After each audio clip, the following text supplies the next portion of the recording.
এই দোয়াটা পড়ুন যদি নিজেকে পরাজিত মনে হয়। এটা কষ্টে থাকা মানুষের জন্য এক অনন্য দোয়া। আপনি যদি মনে করেন সব দিক বন্ধ, কেউ সাহায্য করছে না, জীবন আটকে গেছে, তখন এই দোয়াটি মন থেকে পড়ুন। ربي إني مغلوب فانتصر. হে আমার প্রভু, আমি পরাজিত, আপনি সাহায্য করুন। সূরা আল কামার, আয়াত 10।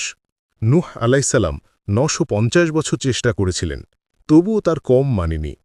শেষ পর্যন্ত যখন তিনি একেবারে নিরুপায় হয়ে পড়েন, তখন এই দোয়াটি পড়েছিলেন। অর্থাৎ যখন কেউ দুনিয়ার সব চেষ্টা করেও ব্যর্থ হয়, তখন এই দোয়া অন্তরের গভীর থেকে পড়লে আল্লাহর সাহায্য আসে।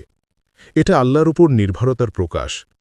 আপনি যদি বলেন, আমি কিছুই করতে পারছি না, হে আল্লাহ, এখন আপনিই সাহায্য করুন, এমন দোয়া আল্লাহ কখনো ফাঁকা ফেরান না।